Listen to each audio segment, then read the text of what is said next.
پہلی بات تو یہ ہے کہ یہ لاشوں کو جلانے والا مسئلہ عام دنوں میں بھی وہاں پر ہے. ایون جو آسمانی مذاہب کے ماننے والے لوگ ہیں، جیوز اور کرسچنز، جو قبروں میں بلیو کرتے ہیں کہ انسان کو قبر میں دفنانا چاہیے، وہ بھی اپنے پیسے بچانے کی خاطر، کیونکہ قبریں بڑی مہنگی ہیں ادھر، تو وہ بھی اپنے مردوں کو جلوا لیتے ہیں ہندوؤں کی طرح. اور اسی لیے آپ دیکھیں اکثر لاشیں بھی پاکستان آ رہی ہوتی ہیں. اس میں ریزن ہوتی ہے، بعض لوگوں نے ایک وصیت بھی کی ہوتی ہے، اور یہ اس طرح کوئی وصیت کر دینا کہ میری لاش کو فلاں جگہ لے جانا ہے، یہ وصیت پہ عمل کرنا کوئی ضروری نہیں ہوتا. آپ نے گیون سرکمسٹانسز میں دیکھنا ہے، اگر وہاں آپ کو قبرستان نزدیک پڑ رہا ہے تو آپ وہاں دفنائیں. اب یہاں پہ لوگ ہجرت کر کے دوسرے ملکوں میں چلے جاتے ہیں، قبریں یہاں ہوتی ہیں، تو وہ پھر اپنے ماں باپ کی قبروں پہ بھی نہیں آتے. اگرچہ یہ آنا ضروری نہیں ہے، وہاں بیٹھ کے بھی دعا ہو سکتی ہے، لیکن صحیح مسلم میں حدیث ہے نبی علیہ السلام اپنی والدہ کی وفات کے 50 سال کے بعد ان کی قبر پہ آئے. تو قبریں وہاں رکھا کریں جہاں پہ آپ خود ہوتے ہیں. یہ نہیں ہے کہ میرا آبائی علاقہ وہاں ہے جہاں میں نے خود بھی 10 سال بعد گزرا ہے، پیچھے قبروں کی کیئر بھی نہیں ہو رہی ہوتی.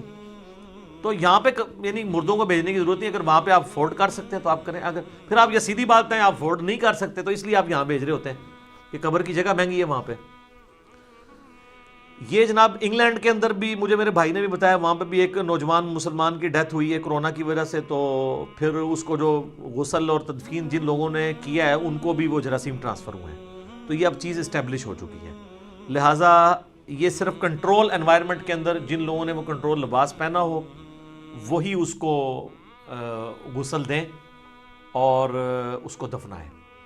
اگر غسل دینے میں بھی کوئی تردد ہے تو صرف تیمم بھی کروا سکتے ہیں.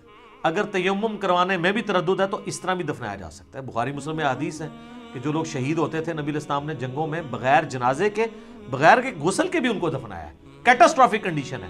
یہ نہیں ہے کہ شہید کے لیے جو ہے وہ غسل کوئی نہیں ہے. کئی احادیث میں آتا ہے کہ شہید کو غسل بھی دیا گیا، جب ٹائم ہوگا تو دے لیں گے. تو ابھی یہ وبائی جو امراض پھیلے ہوئے ہیں یہ بھی تو ایک قسم کی کیٹاسٹرافک کنڈیشن ہے نا.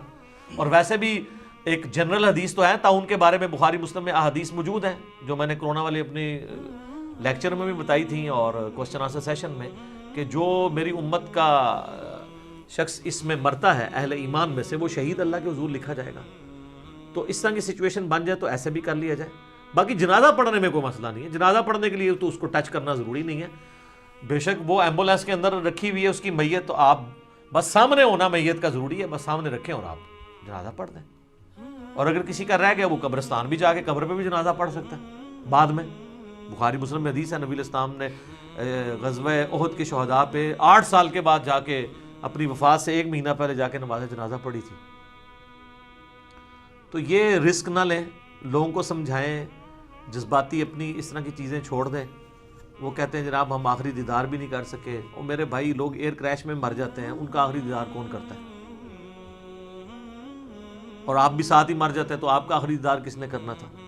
یہ جذباتی باتیں ہیں. اب جو مر چکا اس کے لیے دعائے مغفرت کریں اور جذباتی ڈاکٹرائن کی بجائے علمی ڈاکٹرائن کو فالو کریں. یہ ویسے ہے ماننا مشکل ہے، ظاہر ہے اللہ تعالیٰ نے انسان کے ساتھ جذبات رکھے ہوئے ہیں تو، لیکن جب اللہ بیچ میں آتا ہے، اللہ کے احکامات آتے ہیں، پھر ان چیزوں کو جھیلنا آسان ہو جاتا ہے. تو آپ لوگوں کو اس طریقے سے مصیبت میں نہ ڈالیں. یہاں پہ بھی آپ دیکھیں وہ جو ایک منگا گاؤں ہے ہمارا کے پی میں، وہاں ایک بندہ باہر سے آیا ہے، بس وہ جس کو مل کے گیا ہے وہ ساروں کے ساتھ. ہمارے اپنے جہلم شہر میں آپ دیکھیں آلموسٹ میرے پنجاب میں ٹاپ میں جو 4-5 سٹیز ہیں ان میں ہمارا جہلم بھی آ گیا. اور یہ سارے وہی لوگ ہیں جو باہر سے آئے ہوئے ہیں، کیونکہ یہ وبا یہاں تو نہیں پھوٹی کرونا کی، یہ باہر سے آئی ہے نا. اب جو لوگ باہر سے آئے ہیں کم از کم یہاں تو آ کے ٹیسٹ کرواتے ہیں. یہاں تو کئی لوگوں کے ٹیسٹ آئے ہیں اس کے باوجود پازیٹیو آئے ہیں، پھر بھی جا کے رشتہ داروں کو مل رہے ہیں. تو دشمنی کر رہے ہیں ان کے ساتھ یہ، بلکہ خود آ کے ان کو چاہیے کہ یہاں پہ آ کے ٹیسٹ کروائیں کہ ہمارے ساتھ یہ مسئلہ تو نہیں ہے. اور جو لوگ جن کو بڑا یہ شوق ہوتا ہے نا باہر سے آئے ہوئے لوگوں کو ملنے کا، تو میرا خیال ان کی طبیعت تو صاف ہوئی بھی، اب نہیں ان کو کوئی جا کے ملنا. ان میں بھی بڑا تکبر ہوتا ہے کہ منہ ملن کیوں نہیں آئے. ان تو لوگ باہر پہلے باہر لے پیچھے پھرتے سے باہر کو ڈرتے پھرتے رہے کتنے منہ ہی نہ آگے پنجا مار دے. ٹھیک ہے نا. تو یہ ایک بندے کی وجہ سے کتنے لوگوں کو مرض لگا ہے. اور سب سے بڑی بات آپ اپنے گھر والوں کے دشمن ہوئے میں ان کے ساتھ یہ دشمنی کر رہے ہیں. دوستوں کے ساتھ تو چلے کر رہے ہیں، اپنے گھر والوں کے ساتھ بھی یہ دشمنی کر رہے ہیں. تو یہ جہلم شہر میں ہوا ہے، کئی کیسز رپورٹ ہوئے ہیں اس طریقے سے. اور یہ تو آپ کو پتہ ہے ایک چین ریاکشن شروع ہو جاتا ہے اس اعتبار سے. تو یہ احتیاط کرنی چاہیے. تو یہاں پہ بھی اگر کوئی ایسا مسئلہ ہے، یہاں پہ بھی گورنمنٹ نے کہا کہ اپنے طور پہ آپ نہیں دفنائیں گے، گورنمنٹ کو انوالو کریں گے، لیکن باہر کے ملکوں میں چونکہ بہت زیادہ سختی ہے، وہ تو لاشیں بھی حوالے نہیں کر رہے ہیں، تو زیادہ جذباتی ہونے کی ضرورت نہیں ہے. ایک چیز کو انشور کر لیں کہ وہ دفنائیں، اس کو جلائیں نہ. ٹھیک ہے، اگر آپ کا اس پہ بھی زور نہیں چلتا گورنمنٹ کے اگینسٹ، تو پھر ظاہر ہے اس پہ آپ کو کوئی دنگا فساد کرنے کی ضرورت نہیں ہے. اللہ کا معاملہ اس کا معاملہ ہے بندے کا. وہ اس کی نہ تو وہ جلانے کی وجہ سے اس کی جنت ختم ہو جانی ہے، نہ اس کو جنتی جو کفن ملنا ہے وہ ختم ہو جانا ہے، اور نہ آپ کے کفن پہنانے سے اسے جنتی کفن مل جانا ہے. یہ نہیں ہونا، وہ اپنے اعمال کے مطابق ہی اٹھایا جائے گا. بخاری مسلم میں حدیث ہے، نبی علیہ السلام نے اپنا کرتا عبداللہ ابن ابی کو دیا تھا، اپنا لعاب دہن اس کے منہ میں ٹپکایا تھا، جنازہ پڑھایا، قبر پہ کھڑے ہو کے دعا کی. سورہ توبہ کے اندر آیا کہ یہ کام آپ نے آندہ نہیں کرنا، آپ 70 دفعہ بھی مغفرت کریں گے، یہ دعا کریں گے، میں نہیں قبول کروں گا.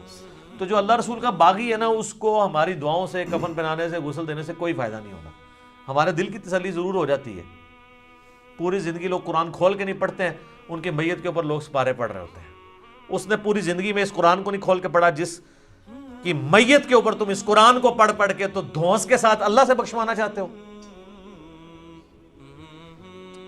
انسان اپنے اوپر خود غور کر. جزاک اللہ.